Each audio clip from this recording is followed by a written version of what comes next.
Bueno, hoy vamos a tener un programa especial, como siempre, mano a mano con los protagonistas de la provincia.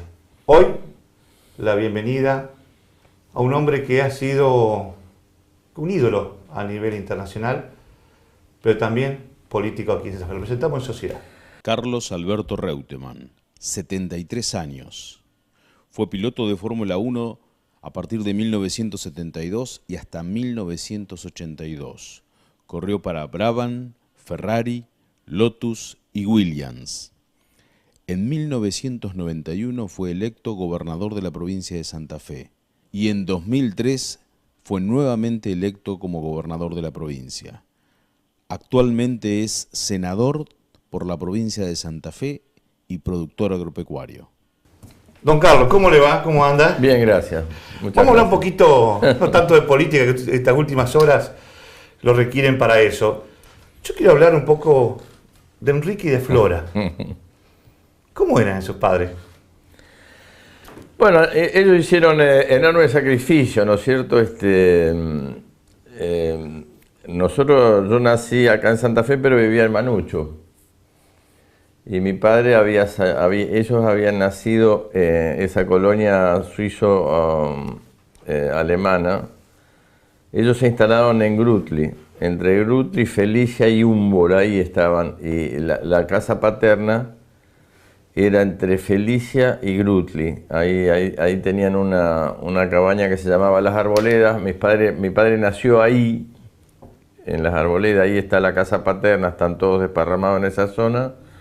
Y mi mamá había nacido en Felicia, que está a 9 kilómetros. Entonces, ahí se conocieron y bueno, eran varios hermanos, los de mi papá eran varios hermanos. Después se casaron y se vinieron a vivir a Santa Fe. Después alquilaron ese campo en Manucho. Yo nací en Santa Fe, pero después me fui a Manucho. Manucho, no sé si la gente lo conoce, queda de Nelson unos 6... Lo conoce porque, a ver, todo el mundo lo dice, 7 kilómetros, 7 kilómetros para el oeste. Y ahí que había una estación de tren, estaba una casa que era de los Salvatierra, que era el portero de la escuela, estaba la escuela 521, había un boliche que era de Michelú, y eran las 4 casas que había en el lugar. Entonces, como yo vivía en la Turquina, yo me venía todos los días a caballo a la primaria, a la 521. A caballo, todos los días. A caballo. O sea que yo hice la primaria en la 521 de Manucho, haciendo 5 kilómetros de venida, 5, 6 y 5, 6 de vuelta. Y las maestras, que eran de Santa Fe, iban en colectivo de Santa Fe a Nelson, a la ruta. En la ruta la buscaba la portera, Francisca. Mirá.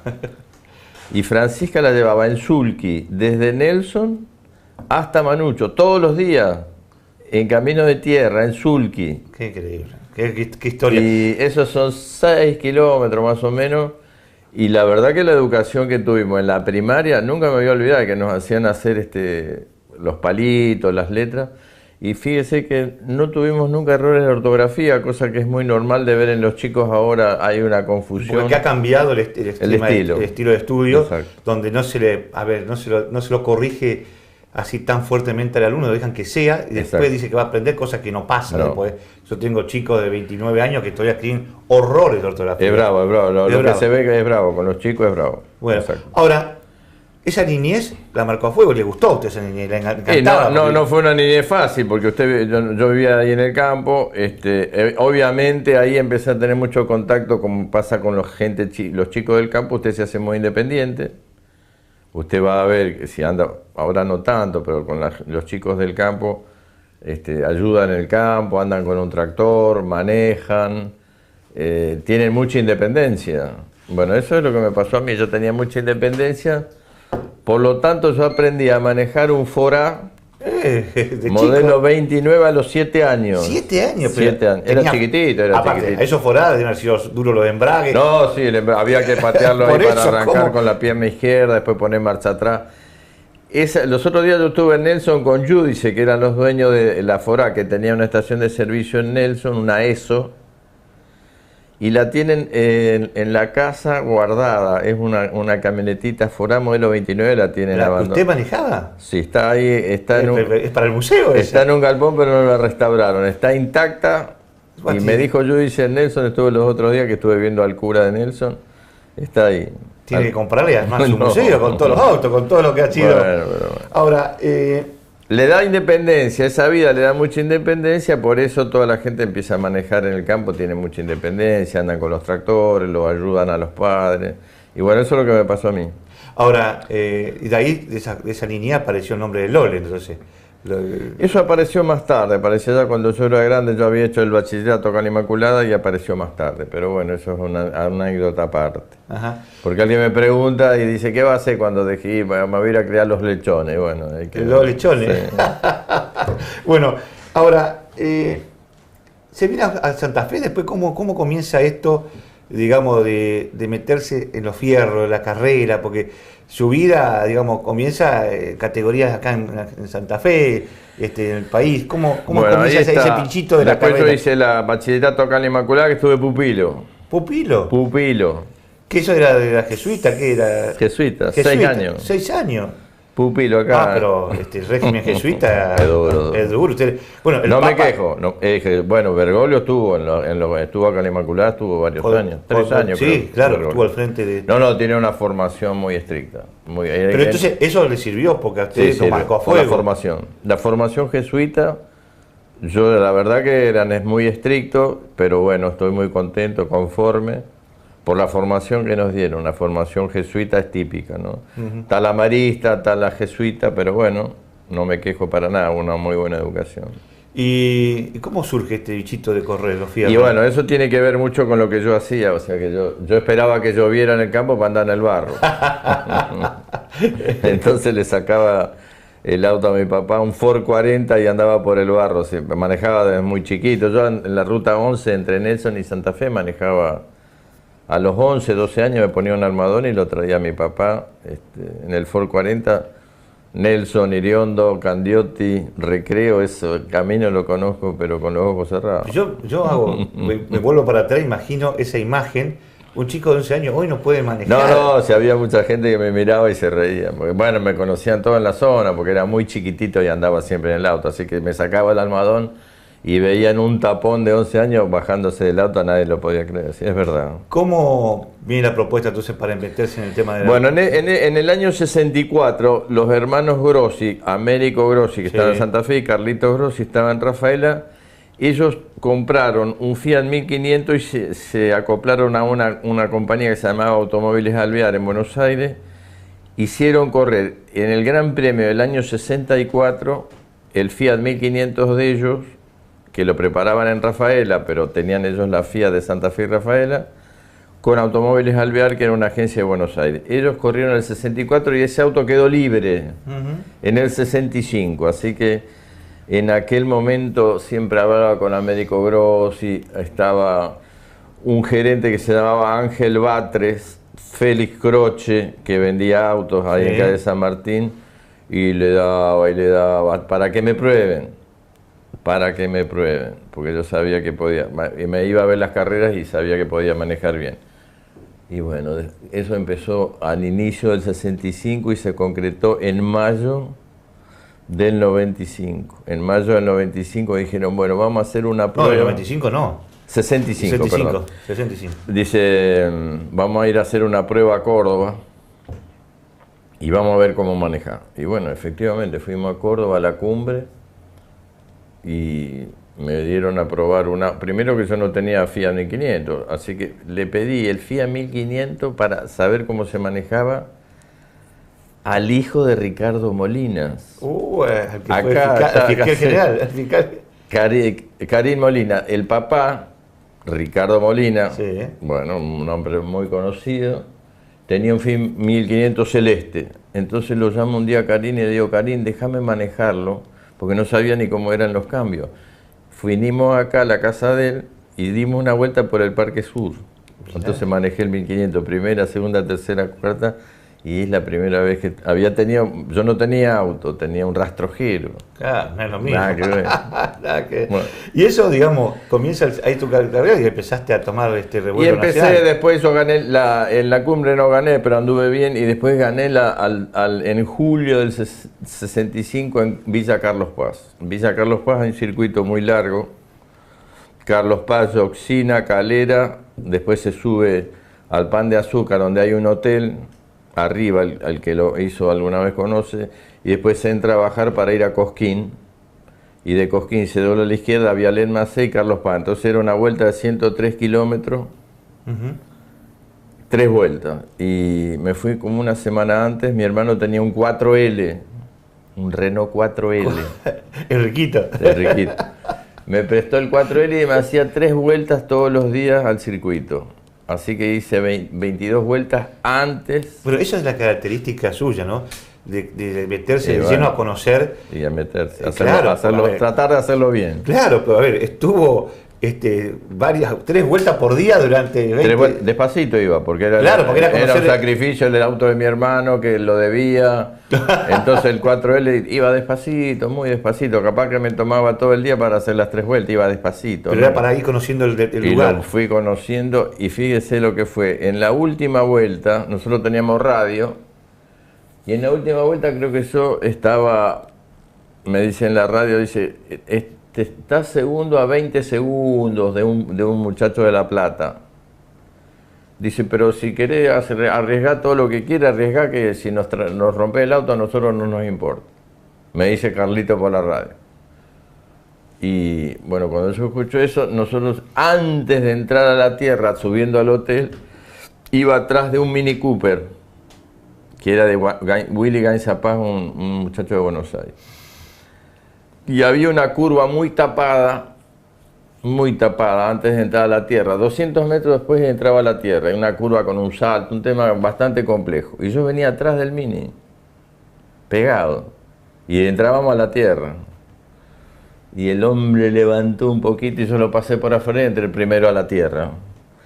Y el que me venía ganando a mí se traga la tierra de Gainzapá. Entonces yo agarré y me fui adelante, creo que le gané por medio minuto, una cosa. Mirá, vos, y bueno, ahí empezó el camino. Y para no pegar, digamos, y a nivel internacional, ¿cómo llega la propuesta de ir a la Fórmula 1? Sí. Que era Ese el es sumo. un camino más largo, eso empezó después, bueno, yo corrí acá en turismo carretera, en varias categorías.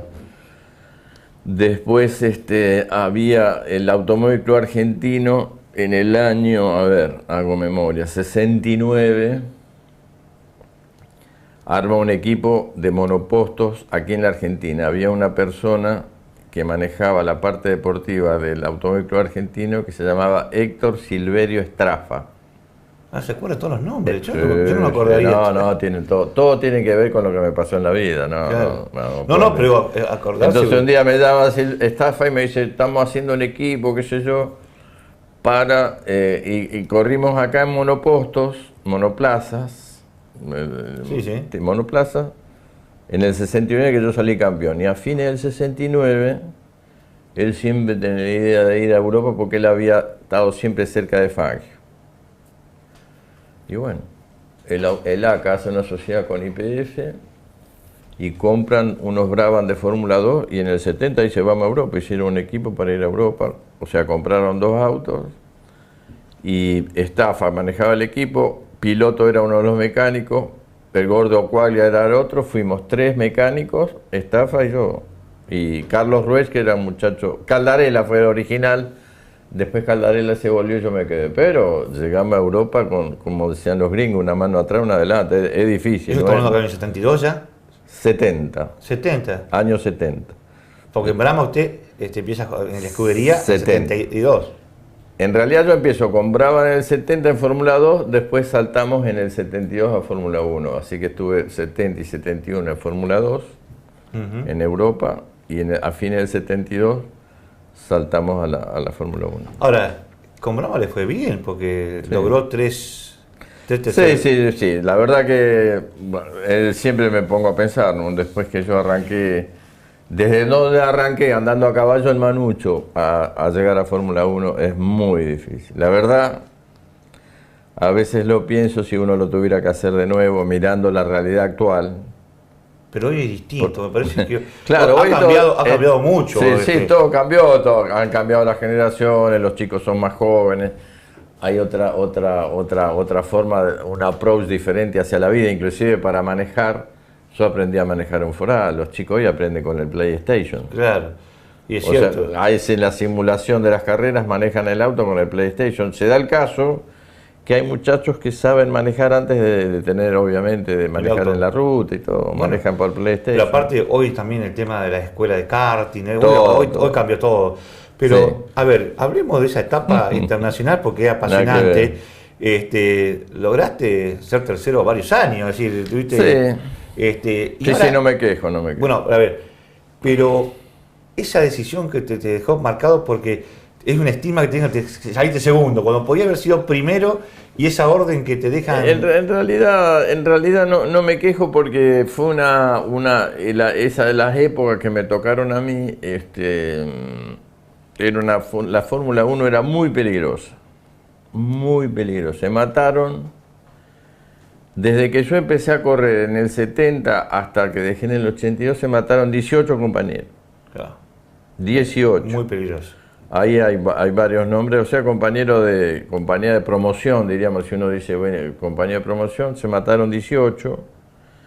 Entonces todo el mundo pregunta, ¿cómo uno sobrevive en ese ambiente? Y uno piensa que no le va a pasar a uno, le va a pasar al de al lado. Claro. Y bueno, siempre le pasaba a alguno, algún día le podía pasar a uno. Carlos, a ver, ¿por qué, Alan John, qué tenía? ¿Un mejor acuerdo? ¿Cómo era el? Después no tuve muchos altibajos, estuve en un equipo, estuve en otro, y después en Williams, y siempre se producen fricciones entre los compañeros de equipo. En el más alto, en el más bajo, siempre se producen fricciones, porque el único... A ver cómo se lo puedo decir. El único termómetro que tiene para medir su performance es su compañero de equipo. Así usted en el mejor o en el peor. No tiene otra forma de compararse y siempre se generan fricciones. Si usted sigue la actualidad, sí, las fricciones, no solo en Fórmula 1, usted ve que acá hay fricciones, en todos los compañeros, hay fricciones. Hay mucha competencia. Sí, lógico, claro, competencia. Entonces se generan fricciones, sea fulano, mengano, sultano, en cualquier equipo, en cualquier categoría, porque la única punto de comparación es su compañero. Ahora, lo han siempre destacado como gran testeador de auto. ¿Conocía algo de mecánica o era intuición o era mecánica, conocer sensibilidad? Eso es sensibilidad. Y después aprendí mucho en Ferrari, porque en Ferrari hice muchísimos kilómetros, muchísimos. Pero hacía kilómetros, no sé. ¿Pero de prueba o...? Prueba.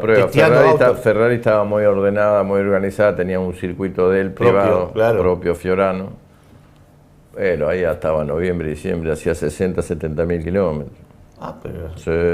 Y eso, digamos, es conocer... Y eso le da mucha sensibilidad. Conocer hasta los ruiditos, todo. Todo. Se da cuenta si le faltan 3, 4 libras en una goma. No me digas. Claro. Hasta como tironea la... Claro, como se va inclinando, como tira enseguida, como tira hacia un lado, hacia otro, se da cuenta rápido. Y bueno, está la vida suya arriba. Claro, exacto. Ahora, voy a traer a la imagen, sobre todo, bueno, de un hecho también que Argentina sufrió demasiado cuando se quedó sin nafta, faltando un poquito, venía para ganar. Es más, tenía la presencia de Perón ahí. Estaba, la anécdota es así. Por eso digo, fue el país, estábamos haciendo fuerza, queríamos empujarlo con uno que estaba en el interior, decía, dale, empujarlo para que llegue. En realidad, sí, es verdad, 53 vueltas me quedé sin combustible, faltando vuelta y media, estaba ganando tranquilo, como faltaba cualquiera que le dábamos el auto en la vuelta 51 y medio, llevaba 30 segundos de diferencia, medio circuito, era mucho. Y empezó a ratear, se quedó sin combustible porque ellos cometieron un error de cálculo, la Brabham cometieron un error. ¿Y echaron la culpa después de la toma de aire de arriba? No, la toma, después se usó la toma para justificar. Para justificar un poco, pero fue un error de cálculo, tuvieron un problema con el auto, con la suspensión, la desarmaron, les llevó mucho tiempo y en lugar de hacer un cálculo, algunos ingleses hacían un cálculo de combustible vaciando y rellenando y algunos hacían la diferencia entre lo que se había. O sea, un tema complicado como hacen los ingleses. Por el peso, para justificar menos peso. Sí, un tema complicado. Le faltaba 1,5 litros, 2, no más. Mirá vos, perdona. Bueno, y en la vuelta 27, después me contaban lo que pasó. En la vuelta 27, a Perón en Olivos, le dicen, che, mirá que hay un argentino que va ganando en el autódromo. Le dice, pero ¿cómo que va ganando un argentino? Y yo no sabía. Dice, vamos al autódromo. Entonces agarran un helicóptero y se van al autódromo. Claro, llegó Perón. Va Perón, Isabelita. Y cuando termina la carrera, yo salgo séptimo y viene alguien de ahí de ceremonial, alguien con los del club, los organizadores, che, dice, tenés que ir a verlo a Perón que está en la tribuna, allá en la oficial. Agarré, me fui caminando hasta allá, cuando llegué allá me saludo, el tipo estaba parado ahí con Isabelita, todo. Pibe, me dice, vení, pim, me dio un abrazo y dice, a ver, llévate un recuerdo. Entonces agarra, se mete la mano en el bolsillo y me da la lapicera. ¿La que firmó? Sí, la que firmaste me da la lapicera y me dice, bueno, llévate un recuerdo, qué sé yo. Después vino alguien de ahí de ceremonial y me dice, bueno, lo van a invitar a almorzar a Olivo, el martes. Así que estuviste comiendo en Olivo con Perón. El martes fui a almorzar a Olivos con Perón. Estaba Perón, Isabelita, López Rega, Pedro Eladio Vázquez, que era secretario de Deporte, un médico muy conocido. Sí. Mucha repercusión tuvo porque hizo bastante... Pedro Eladio Vázquez. Bueno, estuvimos ahí charlando y nada, tranquilo. Nada, después después me fui de vuelta a Europa. Ahora, yo hago una pregunta, ¿no? Esa vida digamos, tan apasionante que le marcó a fuego, que digamos es sinónimo de Carlos Alberto Reutemann. Hoy cuando pone uno en el Wikipedia dice político. Es decir, ¿te superó la política sobre los deportistas? ¿O vos seguís todavía siendo... Y el espíritu deportivo lo tiene. La política es una cuestión muy fortuita. Porque yo vivía en Santa Fe y en el año a fines del 90 había elecciones en el 91. Después ahí, por fines del 90, me acuerdo siempre, venía yo de Buenos Aires, paro a comprar naranja ahí en San Pedro. Y me dice la mujer, che, ¿es cierto que usted va a ser candidato a gobernador? La que me vendía la naranja. ¿Y usted no sabía nada? Yo no tenía idea. ¿Pero ¿cómo tiraron su nombre? ¿De qué me está hablando? Le digo. Dice, lo escuché a Evaristo Monti en Rosario, dice que usted puede ser probable candidato. Yo no sabía de lo que me hablaba la mujer. Mirá. No tenía ni idea. ¿Pero nadie se comunicó antes? Nada. Ah, esto es una operación periodística de Evaristo. Evaristo de esa época tenía buena relación con Menem. Bueno, entonces aparece ahí y a la semana siguiente, no me acuerdo ahora con precisión cómo me contactan y entro en contacto con Julio Mera Figueroa, que era ministro del Interior. La mano derecha de Menem. Exactamente. Entonces me invitan y ahí aparece el Chango Funes. Claro. Chango Funes también es uno de los operadores de Menem. Aparece el Chango Funes, que es de acá de San Martín de la Escoba, de Santa Fe. Sí, bueno. Y que después fue diputado nacional. Y bueno, después el Chango, que tenía un peronista, ese era de pura cepa, ese sabía todo lo que pasaba dentro del peronismo. Y bueno, y dice, mirá, Santa Fe pasa esto, lo otro, que porque es un tipo conocido, ¿por qué no hacer la prueba? Qué sé yo. Yo la verdad que... Pero, y ahora, usted tenía un representante que era italiano. Cutuli. ¿Qué dijo Cutuli cuando le tiraron? No, creo que ahora no me acuerdo con precisión. Lo convenció primero a Cutuli. Me parece que para ir a verlo a Mera lo contactaron a Cutuli, porque Cutuli siempre tenía buena relación con el poder político de todos los sectores. Y de ahí arranca. Y bueno, pero después de ahí hasta septiembre del 91 hay un trecho largo. Después pero hay muchas cosas, mucha historia para contar, porque después vamos capaz para otro capítulo. Pero usted pudo haber sido presidente y dijo que no. Que no. ¿Por qué? La verdad que, qué sé yo, me dio la impresión en su momento que me pareció que lo que se me pedía en la provincia de Santa Fe para ser candidato no era una cosa fuera del alcance, ¿no es cierto? Es decir, con 5 o 6 hombres usted la manejaba. No, sí, después, por ejemplo, ¿cuál era la realidad de la época? La realidad de la época era, me acuerdo que los maestros, lo único que quería que haya clase, nada más. Nada más, entonces me llamaba la atención, digo, pero ¿cómo? No, un tema de que haya clase, me dio la impresión de que era un tema que era posible. Es decir, entonces lo asustó lo que era el país en el momento de la coyuntura de que es una cosa, para él es tan grande la estructura de la nación, y eso que usted, a ver, usted que le gusta manejar todo, que tiene estar encima de conocer el auto, de conocer cada uno de los detalles, es como que perdí la perspectiva de lo que iba a ser un gobierno tan grande como un país. ¿Ese era un poco el temor? No, pero me pareció que ¿no es cierto? Me pareció que mi mentalidad es diferente al que dice, bueno, anda, ponete la banda y después ves qué hacemos. Claro. Que es una mentalidad muy del sector. Muy típica. Primero que lleguemos al lugar. Después eso yo lo había escuchado en algún lugar. Dice, pues anda, ponete la banda, después vemos qué hacemos. Dice, después quién te ayuda. Y esa responsabilidad jesuita, esa historia. La importancia de ponerte la banda y agarrar el bastón. Después, ¿qué es lo que va a hacer? No tiene importancia. Y al revés. Para mí al revés. No, es que tiene que ser así. Si no estamos jugando. Bueno, después, pasaron todo lo que pasó. Y después, la primera posibilidad surgió cuando yo gané las elecciones en el 99 a gobernador. Ahí vino Duhalde, me acuerdo que estaba acá en la casa de gobierno, y me dice Duhalde, pensá la posibilidad de ser en esta elección candidato a presidente contra de la Rúa. Bien. Yo había ganado con el 54%.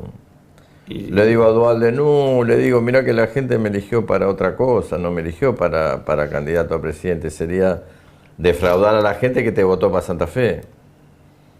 Ese primero no. Y después ese es el primero. Y después surgió todo en el 2001, cuando viene la crisis del 2001, y Duhalde me vuelve a llamar, estábamos en Olivo, y yo le dije de entrada, le digo, mirá que yo no quiero ser candidato, no olvídate, no es que vi nada raro, nada, no. Es lo que yo he pensado respecto a este tema. Entonces Duhalde me dice, lo único que te pido que demores tu contestación, porque yo confiaba en que vos podías ser candidato, pero yo necesito armar una estrategia de reemplazo. Y por eso tanto ida y venida. Claro.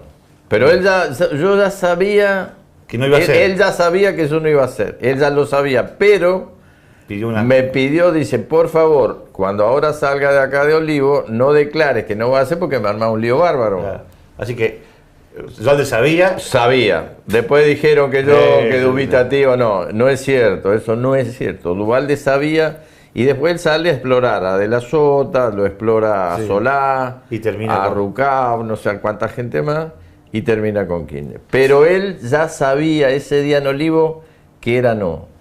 Carlos, ya lo sabía. Gracias por este mano a mano. Gracias.